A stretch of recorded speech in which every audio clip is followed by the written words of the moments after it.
Hello everyone. In this introductory video, we will be taking a first look into the architecture of the Nucleo board and some of the basics of ARM assembly. This is including storing, loading, and adding values using registers. Let's start first by talking about machine language or machine code. It is the language that is directly understood by a CPU. All programs must be converted to machine code before they can be run. Due to machine language's binary format, it is a very difficult language to work with. In order for us to work on the same level of abstraction, we use assembly. Assembly replaces these binary instructions with alphanumerical symbols known as mnemonics. This gives us functionality to work with arithmetic operation, registers, subroutines, and more.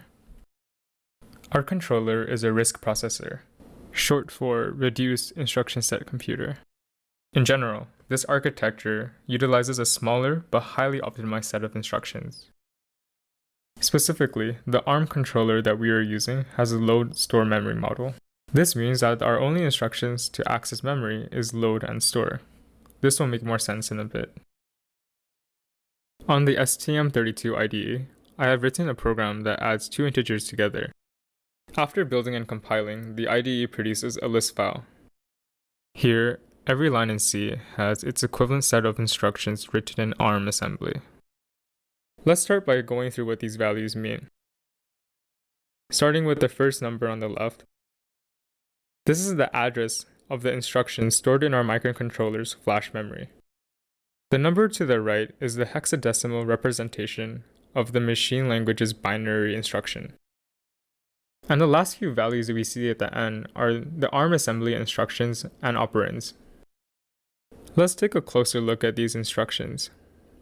In the first one, this instruction is a move instruction. This writes an immediate value, or hard-coded value, to the destination register. In our case, the destination register would be register 3. If we look at our debugger, we will find that the value 9 was written to the register after the equivalent C declaration was completed. Let's take a look at the next instruction. This is when things get a little more interesting. The brackets enclosing R7 and 12 signifies that we're referencing memory addresses. You can imagine these things as pointers in languages such as C and C++. These registers are simply pointing to an address somewhere in memory. For us, R7 is pointing to a memory address. The number 12 that's inside the brackets is referring to an offset. This means that we're pointing to somewhere in our microcontroller's memory that is 12 bytes away from the address that R7 is pointing to. Now, let's combine this with the STR instruction. This is the store instruction. What we're doing is we're placing a value in a register and storing it into a place in memory. So in our case, we're writing a value stored in register 3 into a place in memory referenced by register 7. Let's look at our next instruction. This is the LDR instruction. This means load. What this does is it writes values stored in memory into registers. The brackets in the LDR instructions mean the same thing as they did in the store instruction. Here, again, we are referring to some place in memory. So, for our case, the register that we're loading this value into is register 2.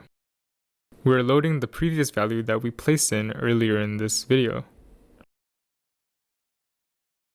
In our last instruction, we're using the add instruction.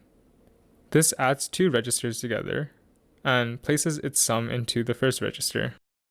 So for our case, we're adding register 3 and register 2 together and saving that sum into register 3. This concludes the first video.